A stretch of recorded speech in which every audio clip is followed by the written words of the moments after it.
안녕하세요. 이국섭의 작은 도서관입니다. 올 한 해는 코로나로 시작해서 지긋지긋하게도 코로나가 끝날 기미가 보이질 않고 있습니다. 오늘도 여러분께서는 힘내시고 모두 다 화이팅 하시길 바랍니다.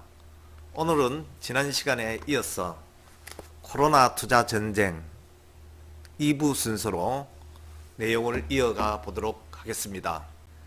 제4장에서는 코로나19 이후의 경제와 자산시장에 대한 주제로 한국 자본시장에서 오랫동안 활동해온 베테랑 애널리스트이며 현재 KTB 투자증권 수석연구위원으로 글로벌 자산 전략을 담당하고 있는 김한진이라는 전문가의 이야기입니다.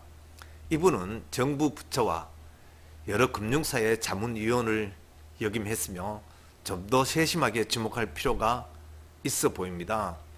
현재의 경기 상황을 본다면 디플레이션 우려가 있는 상황이지만 현재 총 통화량 M2가 약 3천조를 상환한다는 상황이기에 이러한 유동성이 이를 방지할 것이라고 합니다. 1단계로는 초기 경기 침체 기간으로 규정을 합니다. 이 기간에는 미국채라든가 적적 투자 등급 국채라든가 회사채, 또 금, 현금성 안전자산의 비중을 높게 유지할 것을 권하고 있습니다. 더불어서 그래도 경쟁력 있는 위험자산으로는 주식으로 우량주와 배당이 좋은 회사로 유명한 배당이 예상되는 주식을 또 꼽고 있습니다. 2단계로는 경기는 어둡지만 경기에 앞서 주가가 오르는 국면을 주목합니다. 이 시기에는 장기 금리가 반등을 하고 주가가 바닥을 치는 신호를 주는 시기라고 보는 것 같습니다. 이때에는 원유, 산업용 금속 또는 희귀금속을 주목하고 산업적인 분야로서는 구조조정으로 고생한 산업, 또 낮은 신용 등급의 회사채, 또 신흥국의 증시를 주목하고 자산의 포트폴리오 상에서는 채권의 비중은 낮출 것을 주문을 합니다. 마지막 3단계로서는 실적이 주식시장을 주도하는 시기라고 하며 각국의 중앙은행이 정책 기조를 긴축으로 전환하지만 경기 확장을 하긴 하며 주가가 더 오르는 주식 장세 정도의 시기라고 합니다. 그 다음 제5장에서는 바이러스로 인한 경제정책의 대전환이 일어날 것이라고 예측하고 있는 김일구라는 사람이 서술한 내용입니다. 이분은 장은경제연구소를 시작으로 각종 금융회사에서 애널리스트, 펀드 매니저, 또 개인 고객 상담 등의 다양한 업무를 두루 섭렵하였으며 현재 하나투자증권 리서치센터에서 이코노미스트로 근무하는 그런 분입니다. 이분은 통화정책에 대해서 주목을 합니다. 저금리 대출, 양적 완화를 관심 있게 보면서 정부의 예산 확장과 추경 편성 등의 재정 정책에 관심을 보이고 있습니다.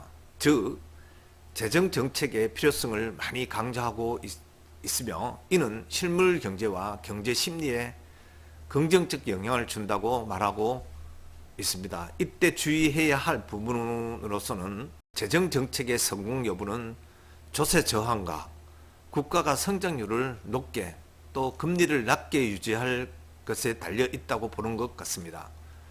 신흥국들은 미국과 중국 또 일본 등 긴축통화국이 아니기 때문에 재정 정책에 제한이 있음을 알아야 함을 강조하고 있습니다.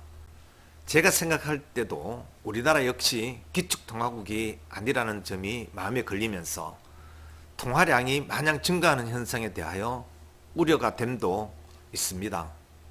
확대된 재정정책의 결과는 인플레이션의 위험과 더불어서 국가 신용 등급의 강등과 또 외환 위기가 재발할 우려가 있는 점은 아주 위험한 요소라는 점을 언급하고 있습니다.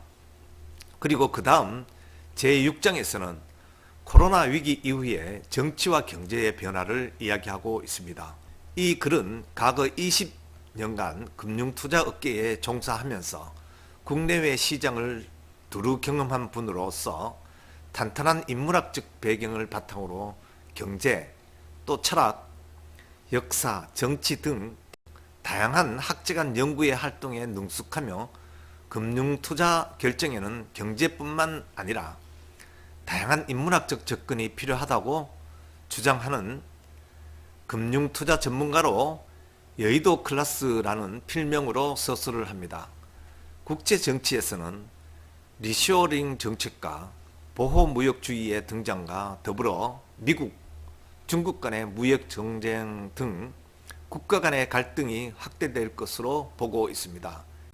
이는 곧 구조적 저성장이 우려되는 상황을 초래하고, 그나마 이 상황에서 유망한 투자처로는 미국 주식 그리고 유럽의 경우에는 글로벌 우량 기업을 꼽고 있습니다. 또 한편 신흥국에서는 대규모 재정 정책에도 불구하고 안전적인 재정 건전성을 유지할 수 있는 국가 중심으로 선택하면 될 것이고, 지금껏 중국이 제조업과 관련된 모든 공급망에 연동이 되는 그런 산업에서 탈피하는 다변화 양상이 나타날 것이라고 합니다. 제7장에서는 숲이 아닌 나무를 보자라는 주제로 경제 분석에 기반한 톱다운 접근, 또 기업 분석에 근거한 바텀업 접근보다 성장하는 신사업에서 경제와 기업을 두루 살피는 미들아웃 접근을 선호하면서 하나투자증권 투자전략팀장을 거쳐서 또 현재 이베스트 투자증권 리서치 센터장으로 근무하고 있는 윤지호라는 분이 서술한 내용입니다.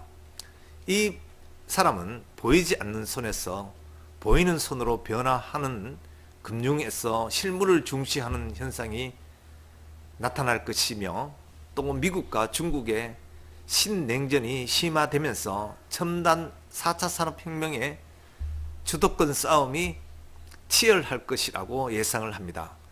미국의 경우 경제, 또 군사, 외교의 양적 팽창과 변화를 주도하고, 중국의 경우에는 신산업 중에서 빅데이터와 인공지능, 또 그리고 반도체, 5G 이동통신, 신에너지 자동차, 항공기 엔진, 신소재 등에 힘을 기울일 것이라고 말하고 있습니다.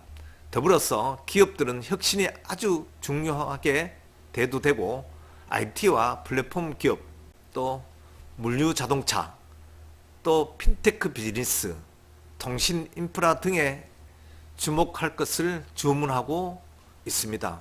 또한 성장하는 산업 내에 상대적인 가치주를 살 것을 주문하고 있습니다. 그리고 마지막 8장에서는 코로나19가 가져온 새로운 세상이라는 주제로 법무법인 율촌 전문위원으로 근무하고 있는 최준영이라는 사람이 서술한 내용입니다. 이분은 공학 박사로서 환경, 지역개발, 산업정책, 또 도시 등 다방면에 걸쳐 활동하고 있습니다. 이분은 글로벌 공급망이 위축되어 경기 후퇴가 예상이 된다고 말하고 있으며, 이에 대한 대응책으로 통화정책과 재정 투입이 필요하다는 그런 입장입니다. 그리고 경기는 V자 반등과 L자 침체 중에서 어떤 양상을 나타내게 될지는 코로나 치료제와 백신 개발이 그 열쇠라는 입장입니다. 또한 글로벌 공급망의 근본적인 변화로는 중국에 대한 과도한 의존이 축소되고 세계화의 종말이 나타날 것이며, 이런 상황은 수출입에 의존해온 우리나라 경제에 매우 충격을 줄 것이라고 말하고 있습니다. 또한 강력한 힘을 지닌 큰 정부의 국가가 등장하게 될 것이라고 또 주장하기도 합니다. 이 책의 이 모든 내용들이 아주 전문적인 분들의 의견들이니 여러분께서도 많은 참고가 될 것이지만, 결코 이들은 여러분의 투자에 책임을 지는 사람들은 아닙니다. 그 부분을 분명히 명심하시고 본인이 최선의 결정을 내리는 투자를 하기를 권하면서 요즘에 일자리와 또 그리고 소비와 투자의 위축이 일어나고 있는 게 현실입니다. 또 이 현실이 그 바닥이 어디까지인지 그 깊이가 어느 정도인지 코로나19 사태에서는 쉽사리 예측하기 어려울 정도입니다.